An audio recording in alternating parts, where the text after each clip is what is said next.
तो देखिए फ्रेंड्स, अभी मेरे पार्सल जा चुके थे और मेरे को करवाना था कमरा क्लीन। कमरा देखिए, कमरे की हालत देखिए आप लोग, क्या हालत है ये देखिए, है ना, इतना कूड़ा हो रखा है।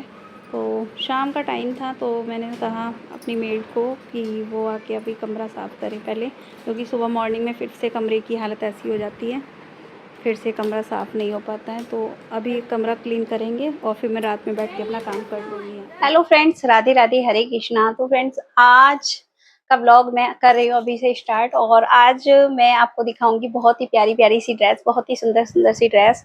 तो देखते हैं, स्टार्ट करते हैं कौन कौन सी ड्रेस है।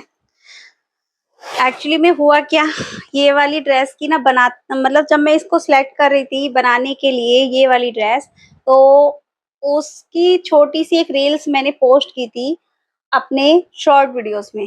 तो आप सभी के कमेंट्स आ रहे थे कि दीदी इसका फाइनल लुक जरूर दिखाना।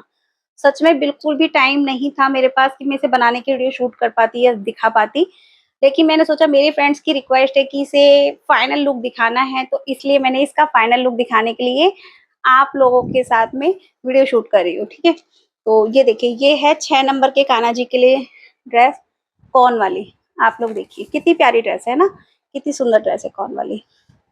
इसको आप कान्हा जी को पहना सकते हैं आराम से इजीली। कितनी हैवी ड्रेस है, कितनी प्यारी ड्रेस है। साथ में है मैचिंग की पगड़ी, ये देखिए, ये है मैचिंग की पगड़ी। और इसके बाद नेक्स्ट ड्रेस मैं आपको दिखाती हूँ, सेकंड ड्रेस। ये देखिए, ये है सेकंड ड्रेस जिसके साथ में मैचिंग का पटका, मैचिंग की पगड़ी। ये वाली ड्रेस भी हमारी बहुत मतलब सेल होती है, बहुत ज़्यादा लोगों की डिमांड रहती है इस ड्रेस की भी, और लोग भर भर के इसका ऑर्डर करते हैं। इसी के ना कलर अलग अलग अलग कलर में ये ड्रेस जा रही है। देखिए, ये है स्काई कलर की ड्रेस, कितनी प्यारी सी ड्रेस है ना। और ये देखिए, ये है रानी कलर की ड्रेस, कितनी प्यारी सी ड्रेस है। इसके अलावा एक देखिए, ये है डक वाली ड्रेस, जो कि हमारी इस साल की मोस्ट वायरल ड्रेस रही है। बहुत सेट गए हैं इसके बन बन के। इसके साथ में मोतियों का पटका, ग्रीन कलर की ड्रेस, ये देखिए कितनी प्यारी ड्रेस है। ठीक है, और इसके अलावा एक ड्रेस और है, ये देखिए मल्टी कलर की ड्रेस। आप लोग बताना इन सभी ड्रेसेस में से आपको सबसे ज्यादा पसंद कौन सी वाली ड्रेस आई है ना, ये आप मुझे बताना कमेंट बॉक्स में कमेंट करके। और गर्मी बहुत ज्यादा है और मैं ऊपर आई थी वीडियो शूट करने के लिए, आप लोगों के साथ शेयर करने के लिए, क्योंकि नीचे ना थोड़ा ब्लर ब्लर सी रहती है स्क्रीन, क्योंकि रोशनी की थोड़ी सी प्रॉब्लम रहती है नीचे, इसीलिए। और आज मैं आपको एक बात बताना चाह रही थी कि पता है क्या है, मेरे ऑर्डर्स ऑलमोस्ट सारे डन हो चुके हैं, लेकिन कुछ कुछ ऑर्डर्स हैं जो मुझे पैक करने हैं, अभी बनाने हैं, आज कल 2-3 दिन के अंदर मुझे वो निकालने हैं हर हालत में। तो आज सुबह के टाइम में मेरा बहुत ज़्यादा हेडेक हो गया, बहुत ज़्यादा सिरदर्दी हो गई। हुआ क्या, एक कस्टमर थी, उनका ऑर्डर मैंने पैक किया और 3 से 4 दिन हो गए थे ऑर्डर को निकले हुए, और उनका गाजियाबाद ही पहुंचना था पार्सल, और गाजियाबाद मोस्टली एक दिन में पार्सल पहुंच जाता है नेक्स्ट डे। लेकिन कस्टमर ने क्या था, उन्होंने एड्रेस गलत दिया हुआ था, जिसकी वजह से वो पार्सल डिलीवर नहीं हुआ। अब उनका कल से मेरे पास कॉल आ रही थी, दीदी पार्सल नहीं आया, पार्सल नहीं आया। मैंने उनको कोरियर वाले का नंबर भी दे दिया, जहाँ पे उनका पार्सल है वहाँ का ऑफिस का नंबर भी दे दिया, वहाँ का एड्रेस भी दे दिया कि दीदी अगर आपका पार्सल वहाँ नहीं पहुँच रहा है तो आप उनको कॉल कर लो। अगर कॉल भी नहीं लग रही तो आपको मैंने एड्रेस दिया हुआ है, आप एड्रेस पे जाके खुद से रिसीव कर लो या पोर्टर करके मंगवा लो अपना।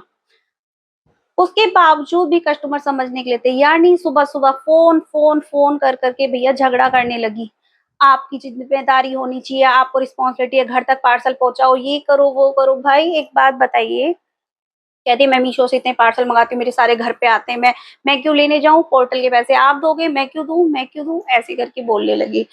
अब एक बात बताइए, इसमें मेरी कहाँ से गलती है। हमारी जिम्मेदारी इतनी होती है, आपने हमसे कोई ऑर्डर बुक किया है और हमने ऑर्डर बुक किया, आपका आपका ऑर्डर हमने आप तक डिलीवर करने के लिए आपको ट्रैकिंग दे दी है, पार्सल यहाँ से डिस्पैच हो गया, आपको ट्रैकिंग मिल गई है। अब ट्रैकिंग आपके पास जब मिली है तो आपको नेक्स्ट डे से ही उसे ट्रैक करके देखना है कि आपका पार्सल कहाँ तक पहुंच जाए। अगर वो पार्सल को ट्रैकिंग में कोई दिक्कत आ रही है कि पार्सल रिटर्न हो गया है या पार्सल डिलीवर नहीं हो रहा है या कुछ भी शो हो रहा है, तो आप तुरंत हमें कॉल करके बोलो कि दीदी ये पार्सल हमारा अभी तक डिलीवर नहीं हुआ है या ऐसे शो हो रहा है, तो हम उसके खिलाफ कंप्लेन कर सकते हैं आगे। इसके अलावा हम कुछ नहीं कर सकते, है ना? तो या तो हम वहाँ का नंबर दे सकते हैं, आपको एड्रेस निकलवा के दे सकते हैं कि हाँ, भई यहाँ पे हमारा कोरियर पड़ा है, आप उठा लीजिए या उठवा लीजिए, इस तरीके से। लेकिन वो बंदी समझने को ही तैयार नहीं। भई देखो, अगर आप मीशो से या अमेज़न से कहीं से भी कोई पार्सल मँगवाते हो और उन्होंने डिलीवरी डेट आपको दी हुई है 30 तारीख, 30 में हो सकता है वो 31 हो जाए या हो सकता है 2 तारीख हो जाए, डिले हो जाए किसी वजह से। क्या आपके पास कोई ऑप्शन है कि आप वहाँ पे फ़ोन करके कंप्लेंट करो कि नहीं, मुझे तो पार्सल आज ही चाहिए, अभी चाहिए, आप पोर्टल के पैसे दो, ये करो, वो। क्या आपके पास कोई ऑप्शन होता है? नहीं होता है ना। फिर आप हमसे क्यों ये उम्मीद करते हो कि पोर्टल के पैसे आपके हम पे करेंगे, या फिर आप हमारा पार्सल आज ही डिलीवर करवाओ, या आप पैसे हमारे रिटर्न करो। मतलब आप लोग हमसे ही ये एक्सपेक्ट क्यों करते हो? लेकिन हम लोग फिर भी रिस्पॉन्सिबिलिटी लेते हैं। इस टाइम पे सीज़न का टाइम है और हमारे पास इतना भी टाइम नहीं है कि हम लोग आपकी कंप्लेंट को सुनें या आप लोगों से बहसबाजी करें या आप लोगों की बातें सुनें।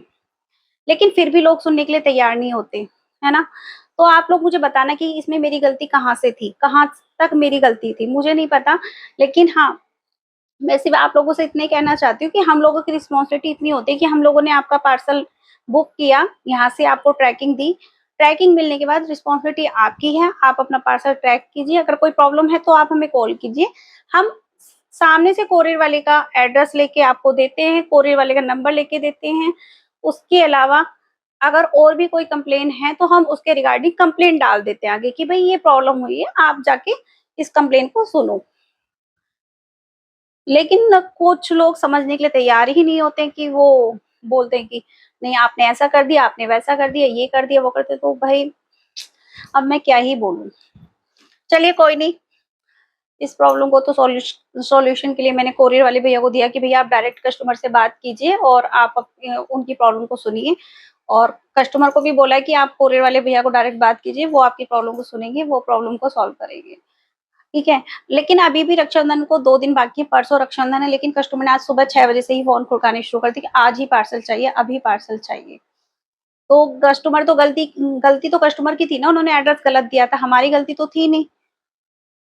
फिर भी लेकिन कस्टमर मानने के लिए तैयार नहीं है। चलिए कोई नहीं, अभी तो फिलहाल मुझे ये पार्सल करने हैं पैक, तो मैं नीचे जाके ये पार्सल करूँगी पैक और दिखाऊँगी आप लोगों को क्या-क्या काम चल रहा है नीचे। चलिए नीचे चलते हैं। तो फ्रेंड नीचे आने के बाद ना सबसे पहले मैंने करके रखे थे 3-4 पार्सल पैक, क्योंकि मेरे को ना पार्सल पैक करने थे, तो उनकी मैंने कोई भी वीडियो शूट नहीं की थी। और उन पार्सल को पैक करते-करते ही मुझे 1.5-2 घंटे निकल गए थे ऐसे ही। फिर मैंने खाना-वाना बनाया, खाया बच्चों ने। उसके बाद में फिर मैं अपने ये छोटे-मोटे काम थे ये करने लगी, और इन ड्रेसेस को मुझे कल निकालना है, हर हालत में पार्सल ये जाने हैं अहमदाबाद। तो मुझे ये पार्सल निकालने, तो इनमें ना पगड़ियाँ वगैरह भी तैयार करनी बाकी है, कुछ-कुछ काम बाकी है, तो वो सब मुझे करना है अभी। और अभी के टाइम पे ना वर्कलोड इतना ज़्यादा है मेरे ऊपर, मैं बता नहीं सकती हूँ। क्योंकि परसों फेस्टिवल है, तो परसों कोई काम हो नहीं पाएगा, तो आज और कल 2 दिन ही हैं मेरे पास भी। इन 2 दिन में मुझे बहुत सारा काम करना है, तो इसलिए प्लीज़ व्लॉग को ऐसे ही एंजॉय कीजिएगा।